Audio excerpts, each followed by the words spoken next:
Hello everyone, welcome to civil aspirant YouTube channel. दोस्तों, इस video के अंदर हमारे साथ में सुनील सर हैं, जिन्होंने हिंदी माध्यम में इस बार टॉप किया है। इन्होंने यूपीएससी 2020 में 246 रैंक हासिल किए हैं और जैसा कि हमने आपको इनकी कॉपी से भी आपको अवगत कराया था। और इस बार हमारे पास में एक अच्छा सौभाग्य और अच्छा टाइम है, हम सर से रूबरू हो रहे हैं और सर से हम जानेंगे उनकी इस इंस्पायरिंग जर्नी के बारे में। सर ऑलरेडी सिलेक्टेड हैं और सर ने पिछली साल आईपीएस की पोस्ट पर अपना नाम रखा था और इस बार प्रॉपर सर आईएएस बनने वाले हैं। सो सर, सबसे पहले आपको बहुत बहुत बधाई कि आपने इस बेहतरीन मुकाम को हासिल किया। Thank you, thanks a lot. जैसा कि दोस्तों आपको विदित है कि सर जो राजस्थान से, मैंने आपको जो पिछली वीडियो किया था उस समय मैंने आपको सर के बारे में बताया था। लेकिन सर, सबसे पहले आप हमारे ऑडियंस को अपने बारे में बताइए कि आपका एजुकेशनल बैकग्राउंड क्या है और अपने बारे में जो भी बेसिक जानकारी है वो। बेसिकली मैं राजस्थान के पाली जिले का रहने वाला हूँ। मैंने अपनी स्कूलिंग होम टाउन से की, देन 11th और 12th government senior secondary school Jaitaran वहीं से की। 2012 में कंप्लीट हुई। देन 2012 से 2013 के बीच में एक साल का गैप रहा पढ़ाई के दौरान। उस समय मुख्यतः पारिवारिक और सामाजिक कार्यों से जुड़ा रहा। 2013 से 2016 के बीच में मैंने महर्षि दयानंद सरस्वती यूनिवर्सिटी अजमेर से बीए प्राइवेट की। उसके बाद पुनः कुछ उलझनों के कारण परिवार से जुड़ा रहा। 2017 में मैंने यूपीएससी की तैयारी शुरू की। 2019 की सिविल सेवा में मुझे आईपीएस रैंक मिली और होपफुली इस बार 246वीं रैंक प्राप्त हुई है। जी सर, आपको बहुत बहुत बधाई, आपने इस बेहतरीन मुकाम को हासिल किया। सर, आपने इस जर्नी को जब जिया उस समय सर बहुत से उलझनों का आपने सामना भी किया होगा। और अक्सर मैं जितने भी हमारे साथ में टॉपर जुड़ते हैं उनसे मैं हमेशा एक सवाल करता हूं कि जिस समय आपको पता चला कि आपने इस बेहतरीन मुकाम को हासिल किया, उस समय आपको कैसा लग रहा था और आपने आपकी फैमिली को बताया, उस समय फैमिली मेम्बर का क्या रिएक्शन था? डेफिनेटली जब भी आप जिस लक्ष्य को लेकर चलते हैं और उसे प्राप्त कर उसे खुशी मिलती है। यूपीएससी सीएससी की जर्नी वास्तव में एक लंबी यात्रा है, संघर्षों से भरा दौर है। काफी अड़चने आती हैं, चाहे सामाजिक हो, आर्थिक हो, शैक्षिक समस्याएं, मटेरियल नहीं मिलना, एक लंबा टाइम पीरियड गुजारना। कई प्रकार से प्रेशर आते हैं कि आ, एक बहुत लंबा समय गुजर चुका है, हमें और भी कई क्षेत्र देखने हैं। लेकिन उन सभी बाधाओं को दूर करते हुए लगातार टिके रहना अपने आप में सफलता की जो एक मिठास होती है उसे और बढ़ा देता है। जी सर, आपने बहुत बेहतरीन बात की, क्योंकि जितना कड़वा घूंट हमारे संघर्ष के होते हैं उतना ही बेहतरीन उसका परिणाम होता है। और ये आप भली बातें रूप से आप हमको बता रहे हैं। लेकिन सर, जिस समय आप प्रिपरेशन कर रहे थे, उस दौरान ये जो जर्नी होती है काफ़ी ज़्यादा लंबी जर्नी होती है। और ख़ास तौर पे हम, आपने जैसे कि बताया कि आपने ग्रेजुएशन के बाद में अपनी प्रिपरेशन स्टार्ट की, तो इस जर्नी के दौरान आपने आपके मोटिवेशन को कैसे बरकरार रखा, इसके बारे में बताइए। देखिए, सबसे अच्छा ऑप्शन होता है हमेशा अपने इंटरनल मोटिवेशन को बनाए रखना। एक्सटर्नल मोटिवेशन बहुत ही सहायक होता है, लेकिन वो एक सीमा तक ही कार्य कर पाता है। आपको अपने लक्ष्य के प्रति निरंतर उद्यमशील बने रहना होता है।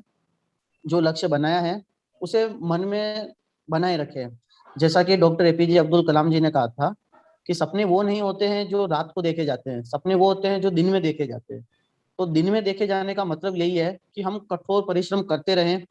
चुनौतियां आएगी, कई बार असफल भी होंगे, लेकिन घबराए नहीं।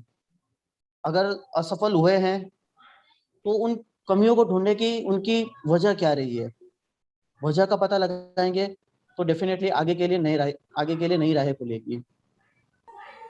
जी सर, जैसा कि मैंने ऑडियंस को पहले ही बता रखा था कि सर का जो ऑप्शनल है वो हिस्ट्री ऑप्शनल है। सर, आपने जब हिस्ट्री ऑप्शनल की प्रिपरेशन की, उस दौरान आपने इस ऑप्शनल को कैसे तैयार किया? इस दौरान आपको क्या लगता है, किसी कोचिंग के नोट्स या फिर किसी कोचिंग करना जरूरी है? इसके बारे में आपका क्या ओपिनियन है, वो बताइए। देखिए, कोचिंग एक लक्ष्य नहीं है, एक साधन है। वो आपको रास्ता दिखा सकता है, आपको अप्रोच बता सकता है। अतः ऐसा न रहे कि किसी कोचिंग के भरोसे ही हम पास हो जाएंगे। आपको अपनी मेहनत स्वयं करनी होती है।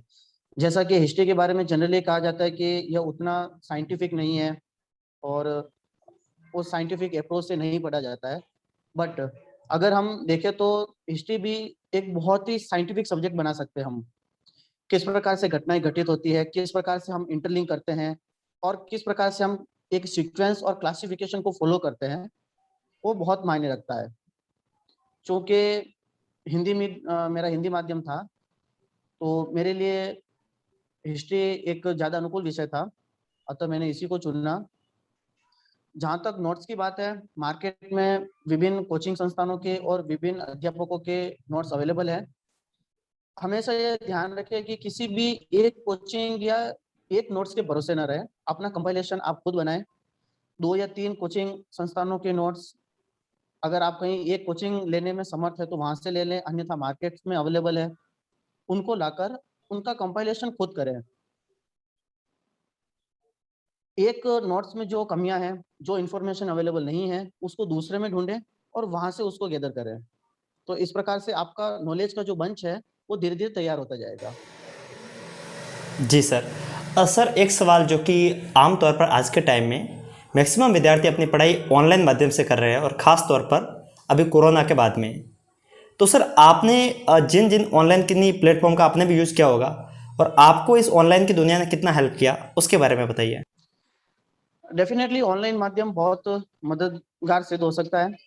जब मैं प्रिपरेशन के दौर में था 2017-18, उस समय ऑनलाइन माध्यम का उतना प्रचलन नहीं था, लेकिन कोरोना महामारी के बाद डेफिनेटली इसका प्रचलन बढ़ा है।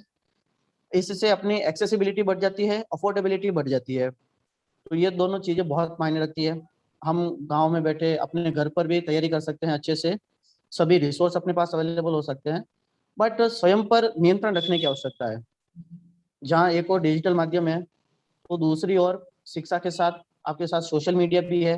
डेफिनेटली उसके बहुत सारे सकारात्मक उपयोग है, लेकिन कोशिश करें कि अनर्गल बातों से बचें, इधर-उधर की बातों में ज़्यादा ध्यान न दें और अपना जो मुख्य मुद्दा है कि पढ़ाई करना है, कहाँ से हमें जानकारी मिल सकती है, उस पे ज़्यादा ध्यान कॉन्संट्रेट करें। क्योंकि अधिकांश जो ऑफ़लाइन माध्यम थे, वो कोरोना महामारी के समय बंद थे और सभी ऑनलाइन की तरफ जा रहे थे। तो ये एक अच्छा अवसर था कि हम घर बैठकर ही एक अच्छी तैयारी कर सकें और कोरोना महामारी में हमें काफ़ी समय भी मिला, कई बार एग्ज़ाम एक्सटेंड हुए। तो डेफ़िनेटली हम समस्या को एक अवसर के रूप में देखते हैं, तो काफ़ी मदद मिल सकती है। जी सर, एक सवाल सर अभी हाल ही में मुझे काफ़ी ज़्यादा पूछा जाने वाला सवाल है, क्योंकि अभी जब हिंदी माध्यम का रिजल्ट आया तो मैं काफ़ी जगह पे देख रहा हूँ कुछ लोगों ने बेफालतू में इस मामले को बनाया कि इस पर हिंदी माध्यम का रिजल्ट अच्छा नहीं रहा। सर और वैसे हमारी सब टॉपर से वगैरह जिनसे भी बात हुई उसके आधार पर देखें तो लोगों का मानना है कि हिंदी माध्यम का रिजल्ट हर साल की तरह इस बार भी वैसा ही है जैसे कि हर साल रहा। सर इसके ऊपर आप जो न्यू एस्पिरेंट है जो कि हिंदी माध्यम से हैं, उनको आपका क्या ओपिनियन रहेगा वो बताइए, क्योंकि हिंदी माध्यम के अभ्यर्थी काफ़ी ज़्यादा निराश हो चुके इस टाइम पर। देखिए, हिंदी माध्यम के समक्ष थोड़ी-सी चुनौतियाँ हैं।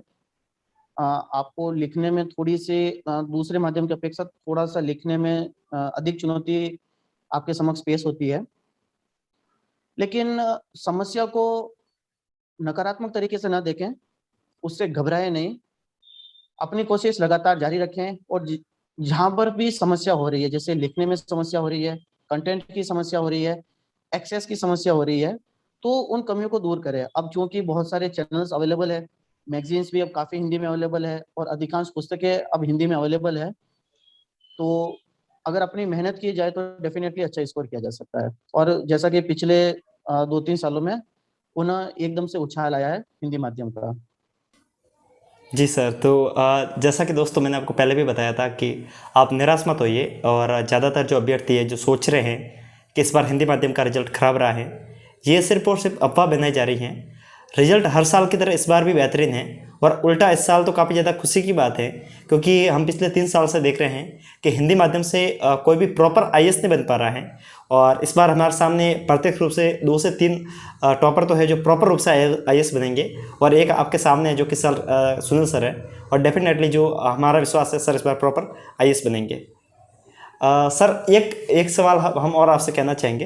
करंट अफेयर्स को लेकर काफ़ी ज़्यादा दिक्कत होती है हिंदी माध्यम के विद्यार्थियों को, और ये जो एक बेसिक सवाल है जो कि अभ्यर्थियों के मन में आता तो है लेकिन पूछने से काफ़ी ज़्यादा घबराते हैं, क्या सर द हिंदू पढ़े बिना सिलेक्शन हो सकता है?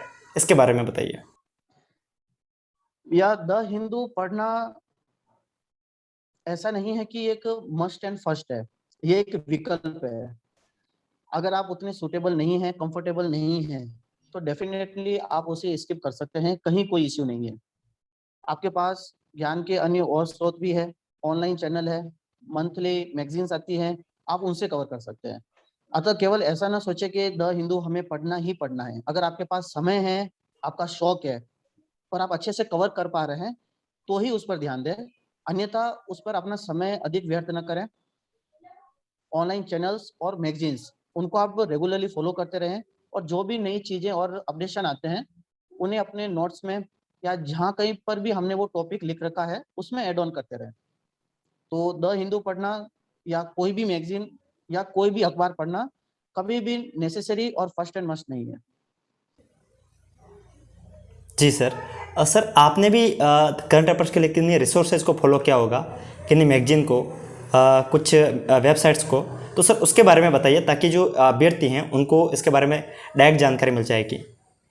देखिए, करंट अफेयर्स के लिए आप विजन आईएएस, दृष्टि और निर्माण, इन सभी की जो हिंदी मीडियम में अवेलेबल है मंथली मैगजीन्स, उन्हें आप फॉलो कर सकते हैं। कई ऑनलाइन चैनल भी है, जैसे only IAS and study IQ. दृष्टि का अपना एक ऑनलाइन चैनल है। तो किसी भी एक चैनल से बंधे नहीं। सबसे पहले यह सोचे कि आप किस चैनल में स्वयं को कंफर्टेबल महसूस कर पाते हैं, किन की बातें ज़्यादा समझ में आ रही है, आप उनसे जुड़े रहें।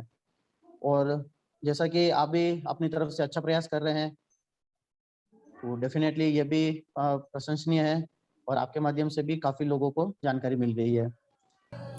धन्यवाद सर। और दोस्तों, जैसा कि सर ने आपको बताया है कि जो करंट अफेयर्स के लिए जो सर ने रिसोर्सेज बताए हैं, हम ट्राई करेंगे कि उन सबको एक बार लिख कर भी हम डिस्क्रिप्शन के अंदर भी मेंशन कर देंगे, ताकि अगर आप बाद में भी इनको फॉलो करना चाहें तो आप इजीली फॉलो कर पाएंगे। सर एक जाते वक्त मैं आपसे एक सवाल अभी करना चाहूँगा प्रीलिम्स को लेकर, क्योंकि प्रीलिम्स भी आने वाला है, बिल्कुल अभी बच चुका है और वक्त बहुत कम है। और जैसा कि अभी प्रीलिम्स की मार्कशीट हमारे बीच में है, काफ़ी लोगों ने सीसेट के अंदर बहुत भयंकर स्कोर किया और हिंदी माध्यम की जो मार्कशीट हमारे सामने देखने को आ रही है, तो उसमें काफ़ी स्टूडेंट जिन्होंने पेपर फर्स्ट में काफ़ी अच्छा स्कोर किया और सीसेट के अंदर वे फेल हो रहे हैं। और आपने सर इस जर्नी को जिया है, तो सर सीसेट को कैसे क्वालिफाई करें और इन जो अब जितने दिन बचे हैं हमारे पास में 10 दिन, इसके अंदर अपने समय को कैसे यूटिलाइज कर पाए, उसके बारे में बताइए। हाँ, सीसेट एक चुनौती के रूप में उभर रहा है अब। सो घबराएं नहीं। सबसे बढ़िया तरीका यही है कि अधिक से अधिक टेस्ट दें, स्वयं का मूल्यांकन करें।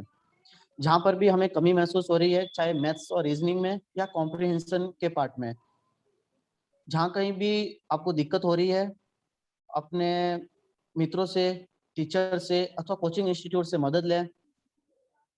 अधिक से अधिक टेस्ट लगाएं, क्योंकि टेस्ट लगाने के सिवाय आपको स्वयं के मूल्यांकन का अच्छा माध्यम नहीं मिल सकता है। डेफिनेटली यूपीएससी अनप्रेडिक्टेबल है और कंपटीशन भी लगातार बढ़ रहा है, तो आपको उसके लिए तैयार रहना होगा। अभी भी थोड़ा सा समय बचा है प्री के लिए, तो कोशिश करें कि शुरुआती अभी के 3-4 दिनों में थोड़े से टेस्ट और लगा लें, ताकि आपको अपनी तैयारी का पता चल जाएगा। टेस्ट से घबराए नहीं। अगर मार्क्स कम भी आ रहे हैं, तो ऐसा ना सोचे कि हमारे यूपीएससी प्री के एग्जाम में भी मार्क्स कम आएंगे। आपको केवल इसे तैयारी के नजरिए से देखना है कि क्या एक निश्चित समय में, जो कि 2 घंटे हैं, उसमें अपना पेपर पूरा हो रहा है या नहीं हो रहा है, और हम किस अप्रोच से आगे बढ़ रहे हैं।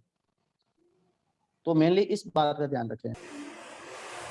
जी सर, अभी हम जो वीडियो को हम ख़त्म करने वाले हैं, उससे पहले जितने भी न्यू एस्पिरेंट जो भी प्रिपरेशन करने की इस फेज में आने वाले हैं, उनके लिए आपकी क्या सजेशन रहेगी, अगर उनको वे फॉलो कर कर इस अपनी जर्नी को काफ़ी आसानी से क्वालिफाई कर पाएंगे और एक सफल ऑफिसर के रूप में देश को सर्व करेंगे।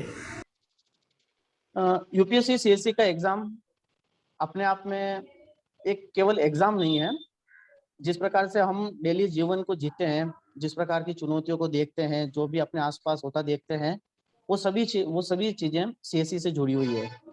तो केवल एक एग्जाम के नजरिए से ना देखें, वास्तव में हम क्या सोचते हैं, क्या देखते हैं, हमारा किसी भी चीज के प्रति अप्रोच क्या है, उसको हमेशा बनाए रखें और उसमें मॉडिफिकेशन लाते रहें।